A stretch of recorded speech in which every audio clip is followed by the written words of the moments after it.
Go run the country. All right, Ben Shapiro, editor-in-chief of the Daily Wire, syndicated columnist, host of the Ben Shapiro election special here on the Fox News channel, joins us right now. So, Ben, you just saw the President of the United States. He talked for 47 minutes. What are your observations? Well, first of all, the president obviously is very optimistic and in a pretty good mood about the elections, which is, I think, telling about where the Republican Party is going into election 2018. The polls in the Senate are much stronger for Republicans than they were even 2 weeks ago.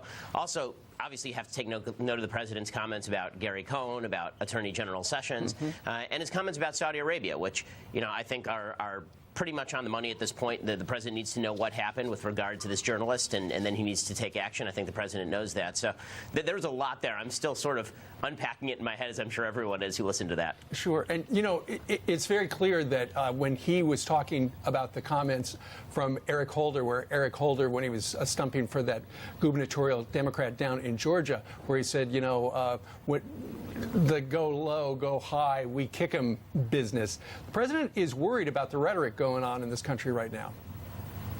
Yeah, and Democrats are responding by saying the president has used some rhetoric of his own, which I think is actually somewhat fair. But the fact is the Democrats have been doing this for years, and right now we're in a very volatile moment. And for Democrats who complained about President Trump's rhetoric on the campaign trail in 2016 to now be engaging in rhetoric that I think is as bad or significantly worse than that rhetoric,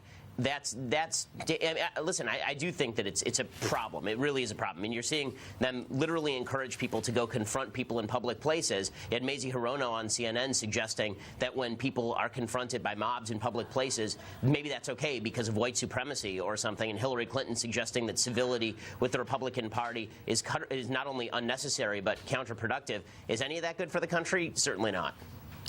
Ben, in the big picture, you're looking at things have changed since the Kavanaugh hearings. We've got still 3.5 weeks until the hearings that end up being his confirmation.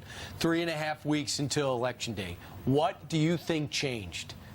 And does it sustain? Well, I mean, I think what changed is that the left really bared its fangs. I mean, the left showed what it's going to be if it ever gets power. I think Lindsey Graham's speech in the Senate Judiciary Committee basically summed up the Republican platform for 2018, which is these people cannot have power because when they do have power, imagine how they're going to go after anyone they disagree with. And it doesn't matter if it's President Trump or if it's Justice Kavanaugh. Right. They will go after anyone with any tool at their disposal, and due process be damned. That's the feeling I think a lot of Republicans across the country have, which is why you've seen a huge spike for Republicans across all of these Senate races from Arizona to Texas. Okay, Ben Shapiro, thank you so much for being with us.